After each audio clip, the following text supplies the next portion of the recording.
Hello বন্ধুরা, তোমরা সবাই কেমন আছো? গল্পের ঘর ইউটিউব চ্যানেল থেকে আমি শ্রাবণী।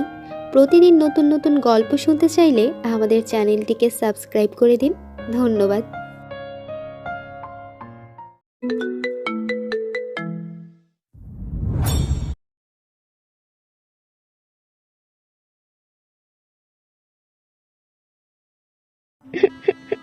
ওরে, আমার কি হবে গো? আল্লাহ গো, আমারে উঠিয়ে নাও গো।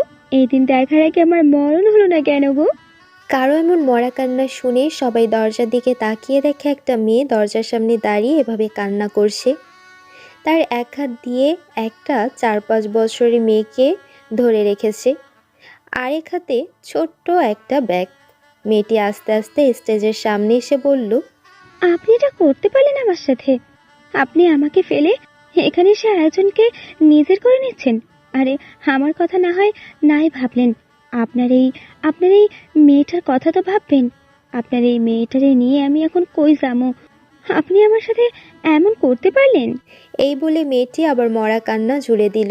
মেয়েটির এমন কান্না দেখে সবাই অবাক হয়ে স্টেজের উপর দাঁড়িয়ে থাকা নীলাভ চৌধুরীর দিকে গোল গোল চোখ করে তাকিয়ে রইল। নীলাভ চৌধুরী, চৌধুরী গ্রুপের সিইও মিস্টার আদনান চৌধুরীর ছেলে। দেখতে মাশাল্লাহ, বাকি পরিচয় পরে জানা যাবে। আজ নীলাভ চৌধুরীর এঙ্গেজমেন্ট। নীলাভ চৌধুরীর মা মিসেস চৌধুরীর পছন্দের মেয়ে সুইটির সাথে ঘরোয়াভাবেই আজ নীলাভের এঙ্গেজমেন্ট ছিল। নীলাভ স্টেজে উঠে যেই না আংটি পরাতে যাবে তখনই মেয়েটা সেখানে এন্ট্রি নিল। নীলাভ রক্ত চক্ষু করে মেয়েটির দিকে তাকিয়ে আছে, কিন্তু মুখে কিচ্ছু বলছে না। একজন মধ্যবয়স্ক মহিলা মেয়েটির সামনে এসে উঁচু গলায় বলল, এই মেয়ে, কে তুমি?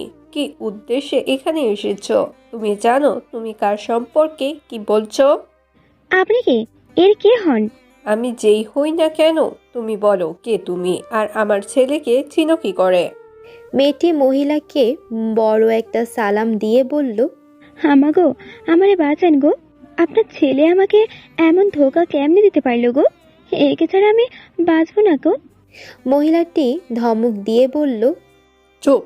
আর একটাও উল্টো পাল্টা কথা বলবে না। নিজের দিকে তাকিয়ে দেখেছো? দেখতেই মনে হচ্ছে ভিখারির বাচ্চা।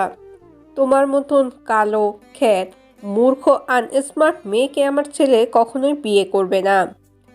কোন উদ্দেশ্যে এখানে এসেছো এটা বলো। আর এই মেয়েটিকে কোথা থেকে ধরে নিয়ে এসেছো? এর সাথে তো আমার ছেলের কোনোই মিল নেই, না চেহারা না গায়ের রঙের। মহিলাটির এমন কথা শুনে নীলাভের চেহারার রং পাল্টে গেল। তার শরীরে রক্ত টকবক করতে লাগলো। দুই হাত মুষ্টিবদ্ধ করে অনেক কষ্টে নিজের রাগকে কন্ট্রোল করতে লাগলো। মেয়েটি কিছুক্ষণ মহিলাটির মুখের দিকে তাকিয়ে থেকে বলল, কেন আম্মা? আমি কি মানুষ না? হ্যাঁ, আমি দেখতে খারাপ, লেখাপড়া পারি না, তাই বলে কি আপনি আমাকে এমন বলবেন? মাফ করবেন আম্মা, আমাকে আর আপনাকে কিন্তু একই জন বানিয়েছে, তাই তার বানানো জিনিসকে এইভাবে ছোট করা ঠিক না। মানুষকে ছোট করে কথা বলা, মনে কষ্ট দিয়ে কথা কইলে কিন্তু আল্লাহ নারাজ হয়। আপনি লেখাপড়া করে এটা জানেন না? আর একটা কথা, তার সাথে মিল না থাকলেও আপনার সাথে কিন্তু আপনার নাতনির অনেক মিল আছে। চেহারা মিলে না থাকলেও গায়ের রঙে একই আছে। মহিলাটি এবার রাগে অপমানে ফেটে পড়ল, কেননা বাচ্চা মেয়েটির গায়ের রং শ্যামবর্ণ, আর মহিলাটি যে শ্যামবর্ণ তা তার হাত পা দেখেই বোঝা যাচ্ছে। মহিলাটি চেহারায় ইচ্ছে মতো মেকআপ করে এনার্জি লাইট জ্বালিয়ে রাখলেও হাত পায়ে কিন্তু লোডশেডিং হয়ে আছে। মহিলাটি তেড়ে এসে বলল, কি বললে তুমি? আমি কালো? কোন সাহসে তুমি আমাকে কালো বললে? মেয়েটি মুখে হাত দিয়ে বলল, এ আল্লাহ, আমি এটা কখন বললাম? আপনি কালা হবেন কেন? আরে, আপনি তো আমাদের গ্রামে ওই যে হ্যাজাক লাইট ধরায় না, আপনার চেহারা তো সেই লাইটের মতন, একেবারে ফকফকা। মেয়েটির এমন কথা শুনে নীলাভের বোন মাসিয়া মিটমিট করে হাসছে, আর হেজেকলাইট শব্দটা শুনে নিজের কৌতূহল দমিয়ে রাখতে না পেরে বলল, আচ্ছা ভাবি, হ্যাজিক লাইট কি? মাসিয়ার কথা শুনে মহিলাটি কটমট করে মাসিয়ার দিকে তাকাতেই মাসিয়া চুপ করে রইল। সুইটি স্টেজ থেকে নেমে ন্যাকা কান্না করে বলল, পাপা, আমি এই বিয়ে করব না। আমার ইচ্ছে নেই কারো সংসার ভাঙার সতীন হবার। সুইটি স্টেজ থেকে নেমে মেয়েটিকে জড়িয়ে ধরে ফিসফিস করে বলল, ধন্যবাদ আপু, আমাকে এই বদরাগী ডেবিলকে বিয়ে করার থেকে বাঁচানোর জন্য। আজকে যদি এঙ্গেজমেন্ট হয়ে যেত তাহলে আমাকে আধমরা করে হলেও আন্টি তার ছেলের বউ করতেন। সূর্য ঠিক মাথার উপরে, রাস্তাঘাটে মানুষের আনাগোনা খুব কম। কাঠফাটা রোদের মধ্যে হেঁটে বাড়িতে যাচ্ছে আফিফা। একটু পর ওড়না দিয়ে মুখ মুছছে। হঠাৎ করেই একটা বাইক ওর সামনে এসে থামতেই ভয়ে 2 কদম পিছিয়ে গেল ও। বাইকের থেকেই দুজন লোক 32 পাটির দাঁত বের করে একজন আরেকজনকে বলছে, মামা দেখো, ফুলবানু এই রোদের মধ্যে হেঁটে হেঁটে ঘেমে নিয়ে গেল। কি কইছো মামা? তা ফুলবানু তোমার বাড়ি কই? চলো পৌঁছিয়ে দেই। তা নাম কি তোমার? আফিফা ভয়ে ভয়ে এদিক সেদিক তাকিয়ে কোনো মানুষ না দেখে কাঁপা কাঁপা গলায় বলল, আপনারা আমার পথ ছাড়ুন। কেন গো ফুলবানু, চলো আমরা তোমায় পৌঁছিয়ে দেই। তার আগে ঠিকানাটা দাও। আফিফা কিছু একটা ভেবে বলল, আপনারা আমার পথ আটকেছেন কেন? আপনারা জানেন আমি কে? না গো ফুলবানু, জানি না, দেখেই তো জিজ্ঞাসা করছি তুমি কে। কথাটা বলে তারা দুজন আবার 32 পাটির দাঁত বের করে হাসতে লাগলো। আফিফা কি বলবে নিজেও জানে না। একটু চুপ থেকে মাথায় যা এলো ফটফট করে তাই বলল, আপনারা এই এলাকার বড় ভাই গুন্ডা বদমাশ জিদানের নাম শুনেছেন? মেয়েটির মুখে জিদার নামটা শুনে লোক দুটো একে অপরের দিকে তাকিয়ে ঘাবড়ে বলল, ভাই ভাই আপনার কি লাগে? আফিফা আমতা আমতা করতে করতে বলল, আমার আমার আমার ভা। এটা তোদের ভাবি। পেছন থেকে একটা কণ্ঠ ভেসে আসলো। কথাটা শুনে লোক দুটো চমকে সামনে তাকিয়ে বড়সড় একটা ধাক্কা খেলো। একজন অস্পষ্ট সুরে বলল, বাবা ভাই, আপনি এখানে? এক একে মেয়ের বাড়ির সবাই চুপ করে চলে গেল। কেননা চৌধুরী বাড়ির কারো উপর দিয়ে কেউ কথা বলতে পারে না। আর নিজেদের মেয়ে যখন বলেছে এখানে বিয়ে করবে না, সেখানে কথা বাড়িয়েও কোনো লাভ নেই। নীলাভ স্টেজে উপর স্ট্যাচু হয়ে দাঁড়িয়ে আছে, তার মুখে কোনো কথা নেই। এদিকে ওই বয়স্ক মহিলাটির রাগে সামনের থেকে একটা ফুলদানি তুলে দূরে ছুঁড়ে মেরে বলল, এই 2 টাকাওয়ালা ভিখারির মেয়ের জন্য সবার কাছে আমি ছোট হলাম। সবাই এই ভিখারির মেয়েটার কথা বিশ্বাস করলো, আমার কথা কেউ শুনলই না। আর তুমি কেন বললে না এই মেয়েটাকে তুমি চিনো না? এতগুলো লোকের সামনে আমাকে অপমান করতে ভালো লাগলো তোমার? পেলে শান্তি আমাকে অপমান করে? এই ভিখারির মেয়েকে কেন ঘাট ধাক্কা দিয়ে এখান থেকে বের করে দিলে না? Answer me. নীলাভ সামনের একটি ফুলদানি দেয়ালে ছুঁড়ে মেরে বলল, স্টপ। নীলাভের চিৎকারে বাড়ির সবাই ভয়ে জড়সড় হয়ে গেল। কেননা নীলাভের রাগ সম্পর্কে সবাই কম বেশি জানে। ওর রাগ হলে যে কী করতে পারে তা সবার ধারণা আছে। তুমি এই মেয়েটার জন্য আমার সাথে উঁচু গলায় কথা বলছো? এই মেয়েটার জন্য?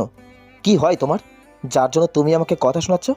নাকি এই 2 টাকার মেয়েকে নাটক করার জন্য এনেছো? নীলাভ সামনের বড় একটা শোপিসে ঘুষি দিয়ে ভেঙে ফেলল। ওর হাত থেকে টপ টপ করে রক্ত বের হচ্ছে। চোখ দুটো আগুনের মতো লাল হয়ে আছে। নীলাভের এমন রূপ দেখে মহিলাটি এবার ভয় পেয়ে গেল। নীলাভ গুটি গুটি পায়ে মেয়েটির সামনে এসে শান্ত স্বরে বলল, হু আর ইউ? নীলাভের কথা শুনে মেয়েটি ফ্যাল করে ওর দিকে তাকিয়ে রইল। নীলাভ এবার সামনের চেয়ারে একটা জোরে লাথি মেরে চিৎকার করে বলল, answer me, who are you?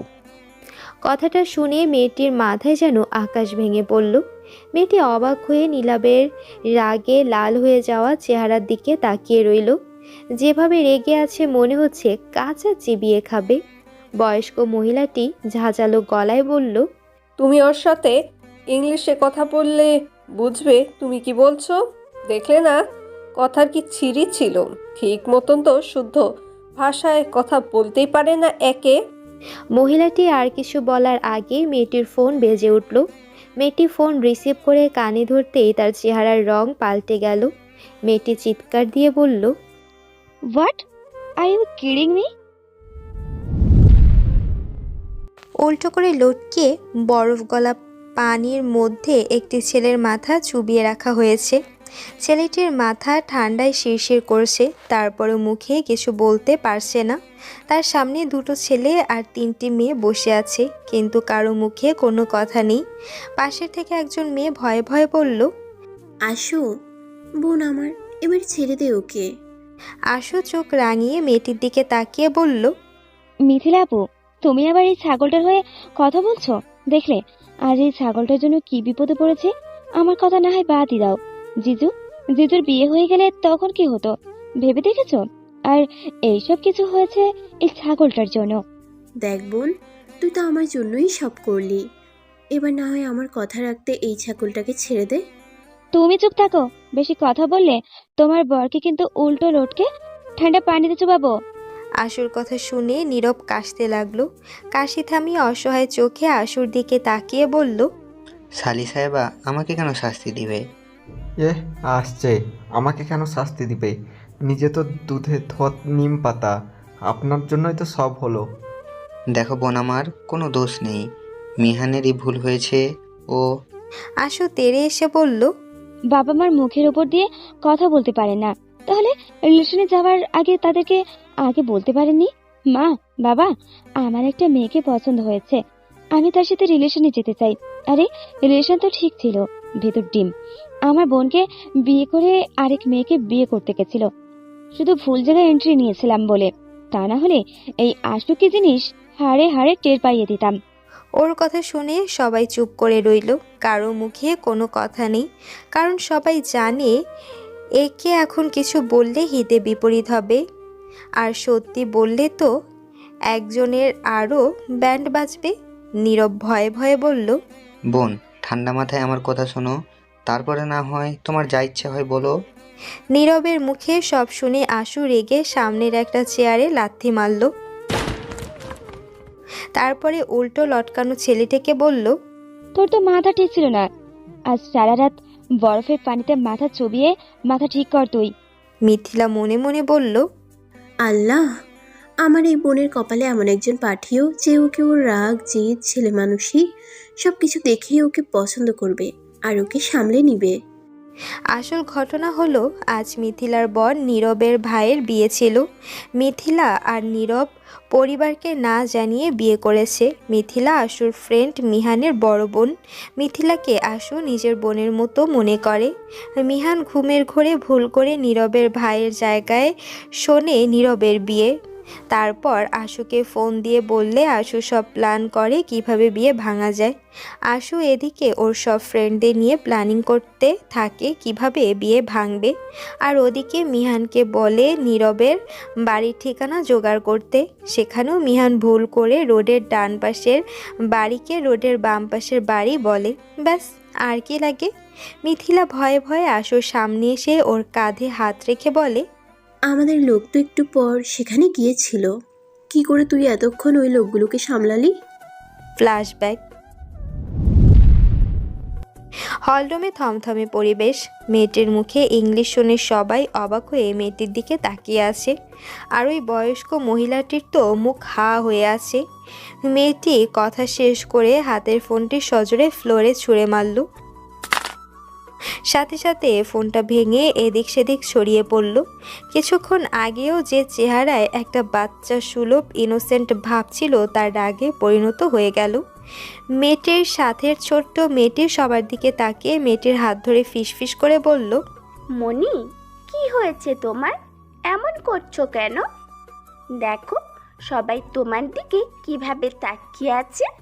মেয়েটির আগে দাঁতে দাঁত চেপে ফিসফিস করে বলল, অনেক বড় ভুল হয়ে গেছে রে, এবার আল্লাহ আল্লাহ করে যাতে এই সিংহের গুহা থেকে বের হতে পারি।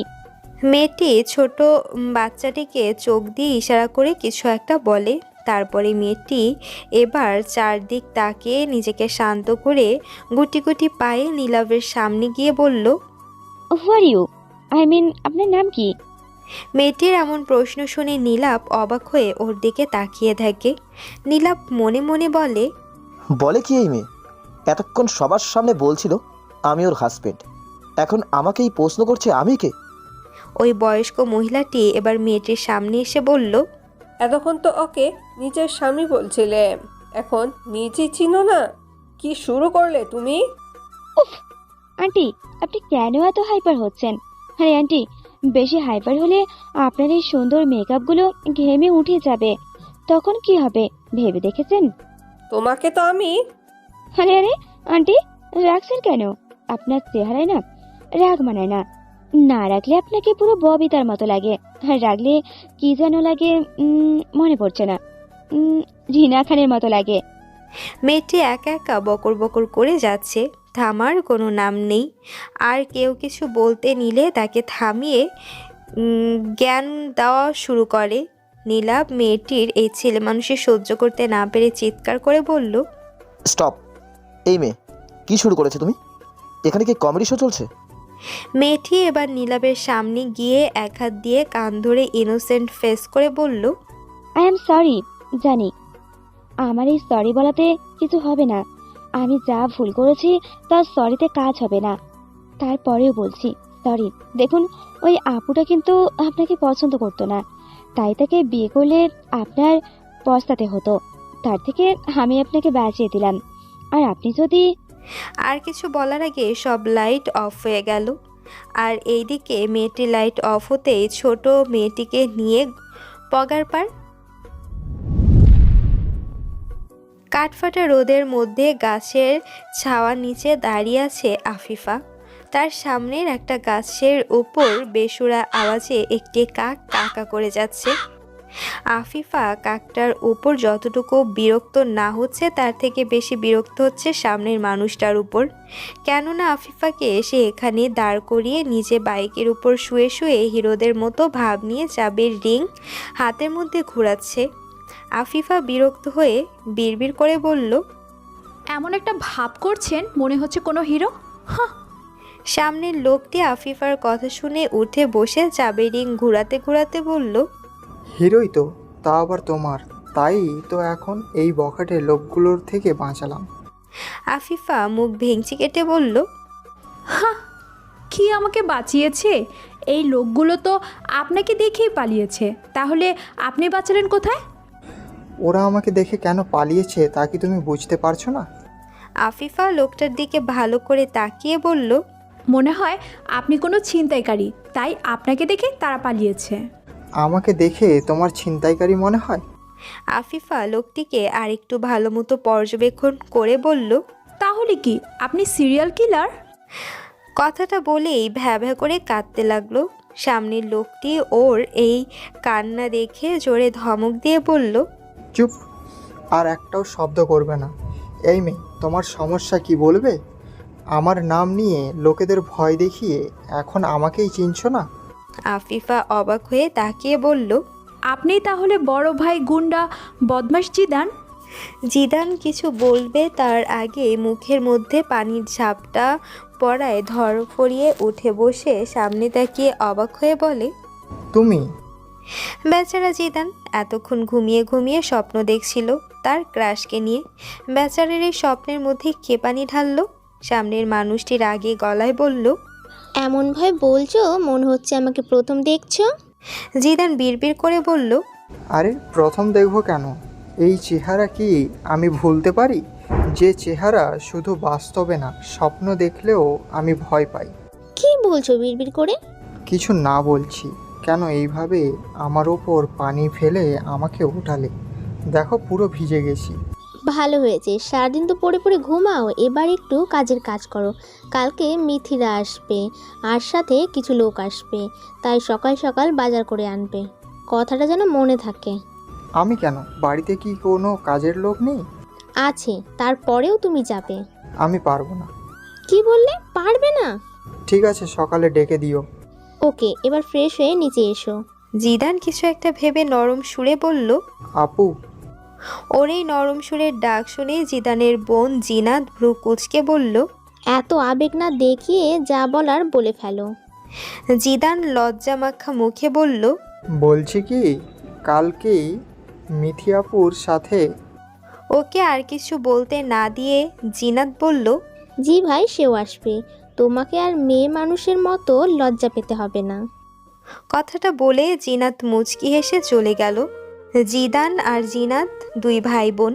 জিদান খান, খান বাড়ির ছোট ছেলে, উচ্চতা 6, গায়ের রং শ্যামবর্ণ, দেখতে মাশাল্লাহ। জিদানের বড় বোন জিনাত, মিথিলা আর মিহান ওদের মামাতো ভাই বোন। আশু মাথা নিচু করে মন খারাপ করে বসে আছে। নিজের কাছে নিজেকে এখন খুব ছোট্ট মনে হচ্ছে। ভুল করে হলেও সে অনেক বড় ভুল করে ফেলেছে। কিভাবে সে রাগের মাথায় এমন কাজ করে ফেললো ভাবতেই তার রাগে নিজের মাথা নিজেরই দেয়ালের সাথে বাড়ি মারতে ইচ্ছে করছে। যাই কিছু হোক, তার ওদের কাছে ক্ষমা চাওয়া উচিত। ভুল যখন করেছে ক্ষমা তো চাওয়া উচিত। দুদিন ধরে নিজের ভুলের জন্য অনেক অনুতপ্ত করেছে, তাই ও ঠিক করলো কালকে ওই বাড়িতে গিয়ে সবার কাছে ক্ষমা চেয়ে আসবে। আশু চঞ্চল, রাগী, একঘেয়া টাইপের মেয়ে, যা বলবে তা করেই ছাড়বে। বেচারির এই রাগের জন্য সব সময় তার মার কাছে বকা শোনে, আর বাবা এসে মেয়েকে আদর করে মেয়ের মান ভাঙিয়ে আরও বাদর বানিয়ে দেয়। কিন্তু এই সব কিছুর পরও একটা কোমল হৃদয় আছে। চৌধুরী বাড়ির সদর দরজার সামনে দাঁড়িয়ে আছে আশু। ভয়ে ভয়ে আল্লাহর নাম নিয়ে কলিং বেলে চাপ দিল। একটু পর একজন এসে দরজা খুলে জিজ্ঞেস করলো কাকে চাই। আশু কি বলবে ভেবে পাচ্ছে না। আসলে তো সে এখানকার কাউকে চেনেই না। সে যে তার ফ্রেন্ডদের দিয়ে খবর নিবে তারও উপায় নেই। প্রথমত তারা ওকে এখানে আসার কথা শুনলে আসতে দেবে না। দ্বিতীয়ত ও ওদের সাথে রাগ করে কোনো যোগাযোগ করতে চাচ্ছে না। কাজের লোককে দরজায় দাঁড়িয়ে থাকতে দেখে মাসিয়া সামনে এসে বলল, খালা কি এসেছে? দেখো আম্মা, একটা মাইয়া এখানে আসছে, কিন্তু কইতে পারতেছে না কার লগে দেখা করতে আসছে। আচ্ছা তুমি যাও, আমি দেখছি।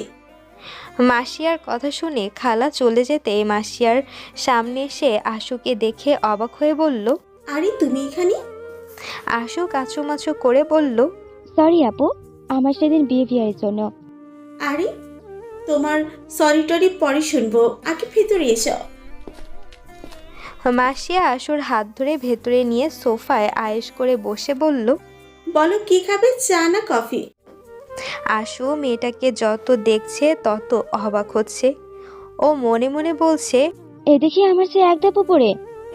আশু নিজেকে সামলিয়ে বলল, না আপু, আমি কিছুই খাবো না। আমি আপনাদেরকে সরি বলতে এসেছি। কেন? আশু মাথা নিচু করে বলল, সেদিন আমার জন্য আপনাদের বাড়িতে এত কিছু হয়ে গেল, আসলে তখন আমার মাথা ঠেকছিল না, তাই রাগের মাথায় আমি আন্টির সাথে মিসবিহেভ করে ফেলেছি। সরি। আচ্ছা একটা কথা বলবো, রাগ করবি না তো? জি বলুন। আমার মনে হচ্ছে সেদিন তুমি ভুল করে এখানে চলে এসেছিলে। যদি তুমি আমাকে পুরো ঘটনাটা বলো তাহলে আমি তোমাকে সাহায্য করব। প্লিজ প্লিজ বলো। আশু না চাওয়া শর্ত সব মাসিয়াকে বলল। তারপর দীর্ঘ নিঃশ্বাস নিয়ে বলল, সবই তো শুনলেন, এবার বলুন তাদের কাছে ক্ষমা চাইলে আমাকে ক্ষমা করবে তো? দরকার পড়লে আমি হাত জোর করে ক্ষমা চাইবো। তার আর দরকার নেই। কথাটা বলে সামনের সিঙ্গেল সোফায় বসে পড়ে নীলাভ। নীলাভকে দেখে আশু ভয়ে ঘামতে থাকে, কেননা তার রাগ সম্পর্কে তার ধারণা হয়ে গেছে। যে রাগ রে ভাববা, যদি মাথায় তুলে আছাড় মারে তাহলে সে শেষ। নীলাভ ওর দিকে তাকিয়ে ওর কাহিনী দেখে মুচকি হেসে বলল, ধন্যবাদ। ওর কথা শুনে আশু হা করে নীলাভের দিকে তাকিয়ে থাকে। নীলাভের মুখের কথাটা ওর হজম হলো না। নীলাভ আশুকে এভাবে তাকিয়ে থাকতে দেখে কাশি দিয়ে বলল, কেউ ধন্যবাদ দিলে ওয়েলকাম বা ইটস ওকে বলতে হয়, এভাবে হা করে তাকিয়ে থাকতে হয় না। আশু নীলাভের কথা শুনে কাশতে লাগলো। মাসিয়া তাড়াতাড়ি পানি এনে আশুর হাতে দিলে ও ঢকঢক করে একেবারেই সব পানি খেয়ে ফেললো। তারপর নিজেকে কিছুটা শান্ত করে বলল, সরি আমার সেদিনের ব্যবহারের জন্য। আসলে সেদিন আমি ভুল করে। ওকে আর কিছু বলতে না দিয়ে নীলাভ বলল, আরে তুমি সরি বলছো কেন? ভুল করে হলেও সেদিন তুমি আমার উপকারই করেছো। আশু অবাক হয়ে বলল, মানে হলো সেদিন যার সাথে আমার এঙ্গেজমেন্ট হচ্ছিল সেখানে আমি রাজি ছিলাম না, কেননা আমি আরেকজনকে পছন্দ করি, আর তাকে ছাড়া অন্য আরেকজনকে বিয়ে করা আমার পক্ষে সম্ভব ছিল না। আশু অবাক হয়ে বলল, তাহলে সেদিন আপনি রাজি কেন হয়েছিলেন? ভাবির জন্য। আশু কি বলবে বুঝতে না পেরে অবাক হয়ে ওর দিকে বড় বড় চোখ করে তাকিয়ে রইল। নীলাভ একটা দীর্ঘ নিঃশ্বাস ফেলে বলল, আসলে আমি যাকে পছন্দ করতাম তাকে কিডন্যাপ করে আমাকে ব্ল্যাকমেল করা হয়। যদি আমি সুইটির সাথে এঙ্গেজমেন্টে রাজি না হই তাহলে তাকে মেরে ফেলবে। তাই সেদিন আমি বাধ্য হয়ে রাজি হয়েছিলাম। তা না হয় বুঝলাম, কিন্তু ওই আপুটা কেন রাজি হয়েছিল? সে তো আপনাকে পছন্দ করতো না। সেটা আমি জানি না। তুমি চাইলে আমি ঠিকানা দিতে পারি, তুমি জিজ্ঞেস করে নিতে পারো। তারা দরকার নেই। মাসিয়া আশুর দিকে তাকিয়ে দেখে সে এদিক ওদিক তাকিয়ে কিছু খুঁজছে। মাসিয়া ওর কাঁধে হাত রেখে বলল, কাউকে খুঁজছো? আপনার তো মাফ করে দিলেন, কিন্তু ওই আন্টিকে তো দেখছি না। তার সাথে সেদিন অনেক অন্যায় করে ফেলেছি, তাকেও তো সরি বলতে হবে। আশুর কথা শুনে নীলাবের চেহারার রং পাল্টে গেল। নীলাব চোখ মুখ শক্ত করে বলল, তোমার ওই মহিলার কাছে ক্ষমা চাইতে হবে না। আশু অবাক হয়ে বলল, কেন? নীলাব কোনো কথা না বলে হনহন করে চলে গেল। আশু তার যাওয়ার দিকে হা করে কিছুক্ষণ তাকিয়ে থেকে বলল, এর আবার কি হলো? কেন আমাকে আন্টির কাছে ক্ষমা চাইতে দিবেন না? কারণ তিনি ভাইয়াকে ব্ল্যাকমেল করেছিল। আশু অবাক হয়ে বলল, আপনার মা আপনার ভাইয়াকে ব্ল্যাকমেল করেছিল? কোনো মা কি তার সন্তানের সাথে এমন করে? মাইশা নরম সুরে বলল, কেউ করে কিনা জানি না, তিনি করেছেন, কারণ তিনি আমাদের সৎ মা। আশু কিছু জিজ্ঞেস করতে নিয়েও থেমে গেল, কেননা কারো পার্সোনাল বিষয়ে বেশি প্রশ্ন করা ওর ভালো লাগে না। বেলকুনিতে দাঁড়িয়ে রাতের আকাশের দিকে তাকিয়ে আছে নীলাভ। চোখে জমে রয়েছে তার নোনা জল, কখন যেন টুপ করেই তা গড়িয়ে পড়ে। নীলাভ আকাশের দিকে কিছুক্ষণ তাকিয়ে দাঁড়িয়ে থেকে রুমে গিয়ে টেবিলে তার ডায়েরি কলম নিয়ে বসলো। নীলাভ ডায়েরিটা খুলে কিছুক্ষণ তাকিয়ে থেকে লিখতে লাগলো, আমাকে এভাবে কষ্ট পেতে দেখে খুব মজা লাগছে তোমার, তাই না? কোথায় হারিয়ে গেলে তুমি? আমি যে তোমাকে খুঁজে পাচ্ছি না, নাকি কখনোই পাবো না। আমি যে তোমাকে খুব মিস করছি, তুমিও কি আমাকে মিস করছো? কথাটা লিখে আনমনে মুচকি হেসে ফেলল। তারপর আবার লিখতে লাগলো, দেখলে আমি কেমন হয়ে গেছি? নিজেকে আমার এখন পাগল পাগল লাগে। তুমি পুরোই আমাকে পাগল বানিয়ে দিয়েছো। তা না হলে আমার মতো একজন লোকের জীবনে এভাবে চলে বলো? তুমি কি কখনো জানতে পারবে আমি তোমার জন্য কি কি পাগলাম করেছি? আমার এই সুন্দর জীবনটাকে কি এভাবে এলোমেলো না করলে তোমার হতো না? জানো, সেই দিন যখন ওই মহিলার মুখে শুনেছি তোমায় পেয়েছি, তখন যে কি আমি খুশি হয়েছিলাম তোমাকে বলে বোঝাতে পারবো না। মনে হচ্ছিল আমার কাছে পুরো দুনিয়ার সুখ চলে এসেছে। পর মুহূর্তে তার কথায় আমি বাকরুদ্ধ হয়ে গিয়েছিলাম। সে তোমাকে দিয়ে আমাকে ব্ল্যাকমেল করেছে। আমি তোমাকে দেখতে চাইলে সে আমাকে কোনো একটা রক্তাক্ত মেয়েকে দেখায়। রাগ করো না প্লিজ। তখন আমি নিজের মধ্যে ছিলাম না, তাই তো তোমাকে চিনতে পারিনি। বললাম না তুমি আমাকে পাগল বানিয়ে দিয়েছো? তাই তো 7-5 না ভেবে ওই মেয়েটাকেই তুমি ভেবে এত বড় একটা ভুল সিদ্ধান্ত নিয়েছিলাম। আমার যে কিছুই করার ছিল না। আমার কাছে তো আমার জীবনের চেয়ে তোমার জীবনের মূল্যবান। তাই তো সেদিন। এতটুকু লিখে নীলাভ একটা দীর্ঘ নিঃশ্বাস ফেলে ডায়েরির দিকে ছলছল চোখে তাকিয়ে রইল। কি ভাবছেন, বেচারা এমন দেবদাস হয়ে রয়েছে কেন? আরে বেচারা তো কারো প্রেমে পড়ে হাবুডুবু খাচ্ছে। নীলাভ নিজের পড়াশোনা শেষ করে কিছুদিনের জন্য তার এক আত্মীয়ের বাড়ি গ্রামে বেড়াতে গিয়েছিল। একদিন দুপুরের দিকে বাড়িতে ফেরার সময় দেখে মাঠের মাঝখানে কিছু ছোট ছোট বাচ্চাদের সাথে একটা মেয়ে খেলছে। মেয়েটি বাচ্চাদের সাথে খেলছে আর হাসছে। একটু পরপর নিজের ওড়না দিয়ে মুখের ঘাম মুছছে। নীলাভের চোখ না চাওয়ার শর্তেও ওই মেয়েটার হাসি খুশি ঘরমার্তক চেহারায় আটকে গেল। বেচারা এক ধ্যানে সেদিকে তাকিয়ে আছে, তার কোনো হুঁশ নেই। পাশের থেকে একজন লোকের কথা শুনে নীলাভ নিজেকে স্বাভাবিক করে তার সাথে কথা বলা শেষ করে মাঠের দিকে তাকাতেই নীলাভের চোখের রং পাল্টে গেল, কেননা মেয়েটি সেখান থেকে ছুমন্তর হয়ে গেছে, সাথে বাচ্চাগুলো। নীলাভ হতাশ হয়ে বাড়িতে চলে আসলো। বেচারা সেদিন রাতে আর ঘুম হয়নি। সারা রাত মেয়েটির ওই হাসি মাখা চেহারা মনে করতে করতে কাটিয়ে দিয়েছে। পরের দিন ওই সময়ের আগে নীলাভ আগের জায়গায় গিয়ে মেয়েটিকে দেখার জন্য দাঁড়িয়ে রইল। কিছুক্ষণ পর মেয়েটি তার বিচ্ছু বাহিনী নিয়ে এসে খেলতে লাগলো। নীলাভ আর সুযোগ বুঝে মেয়েটির অগোচরে কিছু ছবি তার ফোন বন্ধি করে নিল, কিন্তু সাহস করে সামনে যেতে পারল না। পরের দিন নীলাভ অনেক সাহস করে মাঠে এসেই দাঁড়ালো, কিন্তু অনেক সময় চলে যাওয়ার পর মেয়েটির আসার খবর নেই।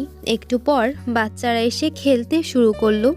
নীলাভ একটা বাচ্চাকে মেয়েটির কথা জিজ্ঞেস করলে বাচ্চাটি বলে, ওই আপু তো শহরেই থাকে, এখানে কোন বাড়িতে যেন আইছিল, আমরা কেউ জানি না। আপুটা অনেক ভালো, প্রতিদিন আমাকে চকলেট কিনা দিত, আমাগোর লগে খেলতো। কালকেই আপুটা চইলা গেছে। নীলাভ মেয়েটির নাম জিজ্ঞেস করলে বলে ওরা তার নাম জানে না, সবাই মেয়েটিকে আফু বলে ডাকতো। নীলাভ গ্রামে আর দেরি না করে সেদিন শহরে চলে আসে। নীলাভের মা নীলাভের বন্ধুর মাধ্যমে মেয়েটির কথা জানতে পারে। তারপর লুকিয়ে ওর রুম থেকে মেয়েটির একটি ছবি জোগাড় করে নীলাভকে ব্ল্যাকমেল করে। যদি তার পছন্দের মেয়েকে বিয়ে না করে তাহলে ওই মেয়েটিকে মেরে ফেলবে। নীলাভ প্রথমে রাজি না হলে সে এডিট করে ওই ছবিটা দেখায়, তার সাথে অন্য একটা রক্তাক্ত মেয়ের ভিডিও দেখায়। রেস্টুরেন্টে অনেকক্ষণ ধরে বসে আছে জিদান। পাশের টেবিল থেকে জিদানকে স্বাভাবিকভাবে থাকার জন্য ফ্রেন্ডরা উৎসাহিত করছে, আর এদিকে তো বেচারার অবস্থা খারাপ। কেননা আজ সে সাহস জুগিয়েছে তার প্রিয় মানুষকে নিজের মনের কথা বলবে ঠিক করেছে। একটু পর একটি মেয়ে জিদানের সামনে আসতে জিদান বসা থেকে দাঁড়িয়ে অপলক দৃষ্টিতে মেয়েটির দিকে তাকিয়ে রইল। জিদান কিছু বলবে তার আগেই দূরে আরেকজনকে ওদের দিকে তাকিয়ে থাকতে দেখে জিদানের সব শক্তি সাহস ফুস হয়ে গেল। বেচারার হাত পা কাঁপতে আর ঘামতে লাগলো। বেচারার দাঁড়িয়ে থাকতে না পেরে ঢপ করে বসে পড়ল। জিদানের কাহিনী থেকে ওর ফ্রেন্ডের থেকে একজন মেয়ে সামনে এসে বলল, ওই হারামি এমন রুগী মানুষের মতো কাঁপাকাঁপি করতেছিস কেন? জিদান অসহায় চোখে মেয়েটির দিকে তাকালে মেয়েটি বিরক্ত হয়ে বলল, তোর এই রং ঢং বাদ দে। তারপর মেয়েটির দিকে তাকিয়ে বলল, হাই, আমি মাসিয়া, জিদানের ফ্রেন্ড। সামনের মেয়েটি জোরপূর্বক হেসে বলল, আমি আফিফা। মাসিয়া আফিয়াকে চেয়ারে বসিয়ে নিজে ওর পাশে বসে বলল, কিছু মনে করবেন না, এই গাধা এমনই, তোমার সামনে এসে সব হাওয়া ফুস হয়ে যায় আর আমাদের সামনে সারাক্ষণ তোমার গুণগান করে। আফিফা মুচকি এসে বলল, সমস্যা নেই, এর কাহিনী আমার জানা আছে। জানো, আমাদের বাড়িতে বিয়ের পাকা কথা ঠিক হবার দিনও তিনি যায়নি, বাড়ির লোকদের পাঠিয়েছে। আজ মনে হয় তাহলে আপনাদের কথাই আমাকে এখানে আসার জন্য বলেছে।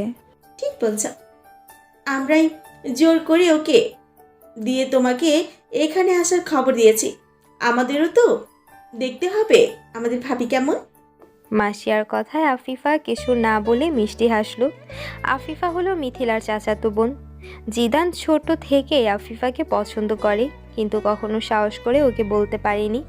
জিদান আফিফাকে পছন্দ করে এটা ওর বাড়ির সবাইকে জানালে তারা এক কথায় রাজি হয়ে যায়, আর তারপরে আফিফাদের বাড়িতে গিয়ে বিয়ের প্রস্তাব দিলে তারাও রাজি হয়ে যায়। কেননা জিদান ছেলে হিসেবে কোনো অংশে খারাপ নয়। আজ জিদান আফিফাকে তার ফ্রেন্ডদের কথায় এখানে আসতে বলেছে। মাসিয়া খেয়াল করে দেখলো জিদান বারবার পেছনে তাকাচ্ছে আর ঘাম মুছছে। এটা দেখে মাসিয়া রেগে বলল, ওই মেয়ে মানুষের মতো এমন করছিস কেন? আর ভাবি তোর সামনে বারবার পেছনে কাকে দেখে এভাবে ঘামতেছিস? আরে ঘামবেই তো, কেননা দুলা মিয়া জানে যে এখন তার ব্যান্ড বাজবে। পেছন থেকে কথাটা কেউ বলল। মাসিয়া পেছনের মানুষটিকে দেখার জন্য তাকাতেই তার চোখ বড় বড় হয়ে গেল, কেননা সামনের মানুষটি জিদানের অপর পাশে বসে বলল, আপনি কেমন মশাই বলুন তো? হবু শালিকাকে দেখে কেউ এভাবে ভয় পায় বলুন? জিদান আমতা করে কিছু বলবে তার আগে আফিফা বলল, ভয় না পাওয়ার কোনো কারণ রেখেছিস? যেই ভয় দেখিয়েছিলি সেই ভয় এখনো মনে জেঁকে বসে আছে। আফিফার কথা শেষ হতে সামনের মানুষটি উচ্চস্বরে হাসতে লাগলো। তাকে হাসতে দেখে আফিফাও সাথে হাসতে লাগলো। আর এদিকে জিদান আর মাসিয়া ওদের কথা কিছু না বুঝে অবাক হয়ে ওদের দিকে তাকিয়ে রইল। আফিফা আগেই জানতো জিদান ওকে পছন্দ করে, মাঝে মাঝে ওদের ভার্সিটির সামনেও এসে ঘুরঘুর করতো। একদিন জিদানকে দেখে ওর ফ্রেন্ডরা মজা করে জিদানের সামনে এসে দাঁড়ায় আর ইচ্ছে মতো থ্রেট দেয় আর বলে যদি কখনো ওদের সামনে পড়ে তাহলে সেদিন ওর 13টা বাজিয়ে ছাড়বে। জিদান সেদিনের পর কখনো ওদের মুখোমুখি হয়নি। মেয়েটি এতক্ষণ মাসিয়াকে খেয়াল করলো। সে মাসিয়াকে চিনতে পেরে লাফ দিয়ে উঠে মাসিয়ার সামনে গিয়ে বলল, সরি আপু, এতক্ষণ আপনাকে খেয়াল করিনি। কেমন আছেন আপনি? মাসিয়া অবাক হয়ে সামনের মেয়েটিকে বলল, তুমি আমাকে চেনো? কি বলছেন আপু? আমি আপনাকে চিনবো না? এক মিনিট, আপনি আমাকে চিনতে পারেননি? মাসিয়া মাথা নাড়িয়ে না বুঝালো। মেয়েটি হতাশ হয়ে বলল, আরে আপু, আমি আশু। তারপর আশু সব বলে মাসিয়া অবাক হয়ে বলল, তুমি আসো? আমার তো বিশ্বাসই হচ্ছে না, কিন্তু সেদিন যে ছিল সে। কথাটা বলতে গিয়ে মাসিয়া থেমে গেল। আশু মাসিয়ার কথা বুঝতে পেরে বলল, আপু, সব মেকআপের কামাল।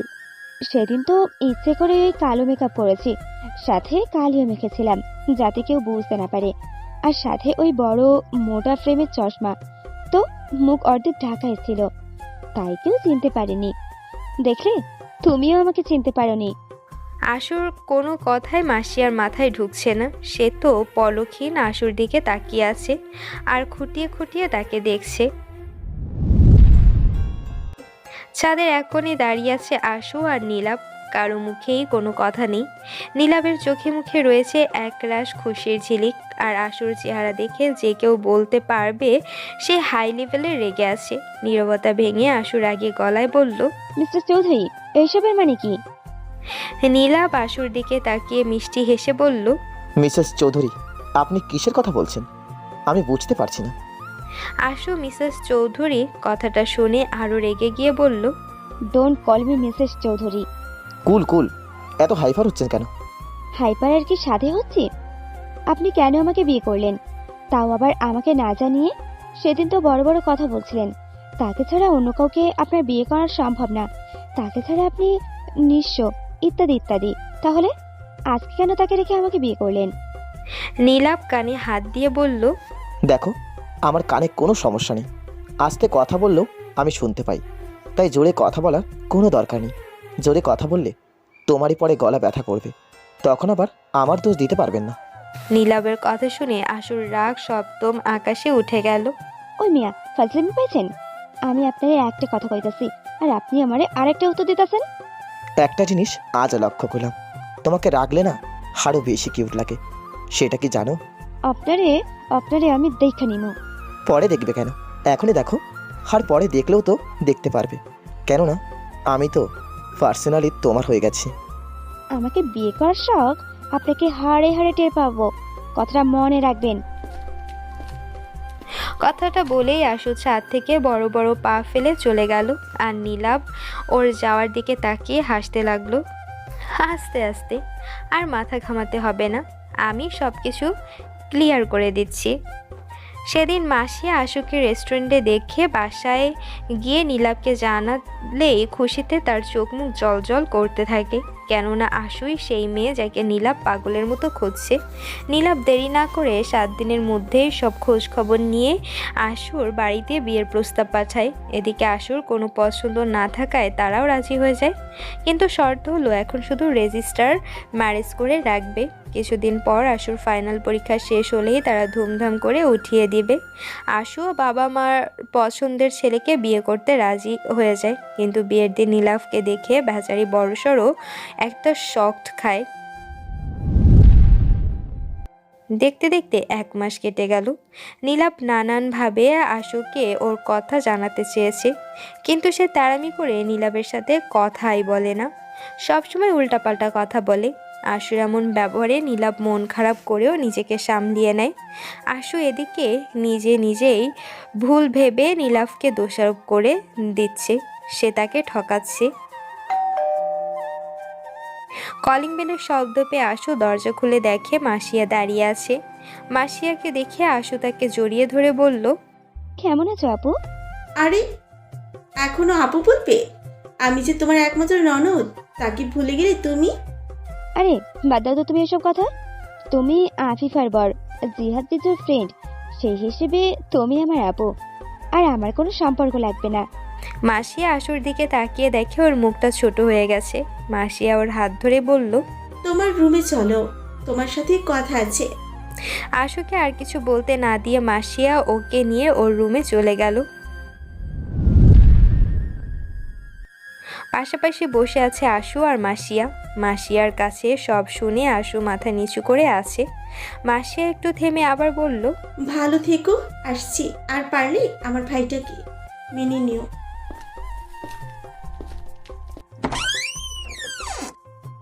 মাসিয়া চলে যেতেই আশুর চোখ দিয়ে টপ টপ করে পানি পড়তে লাগলো। একটা মানুষ ওর জন্য এত পাগলামি করছে, আরও জানেই না, আর সে ওই মানুষটাকে এতদিন ইচ্ছে করেও কষ্ট দিয়েছে। আশু অনেকক্ষণ কান্না করে, কিছু একটা ভেবে ফ্রেশ হতে চলে গেল। সেদিন নীলাভ গ্রামের থেকে আসার পর পুরো পাগলের মতো হয়ে গিয়েছিল, সাথে তার পাগলা মতো ছিলই। দিনরাত আশুকে অলিতে গলিতে খুঁজেছে, কেননা বাচ্চাটি বলেছিল ও শহর থেকে এসেছে। আশুর কথা ভেবে ভেবে কত যে নির্ঘুম রাত কাটিয়েছে তার হিসেব নেই। খোলা আকাশের নিচে নীলাবের কাঁধে মাথা রেখে বসে আছে আশু, কারো মুখে কোনো কথা নেই। সেদিন আশু নীলাবের উপর থেকে সকল অভিযোগ উঠিয়ে ওকে মেনে নিয়েছে। কিছুক্ষণ পর আশু বলল, আচ্ছা, আপনি এমন পাগলামো কেন করছিলেন? আর এখনো আমার একটু কিছু হলেই পাগলামো শুরু করে দেন। আমি আপুর থেকে শুনেছি আপনি অনেক রাগী, গম্ভীর টাইপের লোক ছিলেন। আপনার দ্বারা কিন্তু এমন ব্যবহার আশা করা যায় না। নীলাব আশুর হাত ধরে বলল, তোর মায়ায় আটকে আমি এমন করেছি আর করছি। আশু আর কিছু না বলে চুপ করে দূরের আকাশের দিকে চেয়ে রইল। সে তো চেয়েছিলই এমন একজনকে যে তাকে পাগলের মতো চাইবে। আজ সে সার্থক, আল্লাহ তার দোয়া কবুল করেছে। সেও চায় এই পাগল মানুষটার সাথে বাকি জীবন পাড়ি দিতে। এভাবেই চলতে থাকুক তাদের জীবন।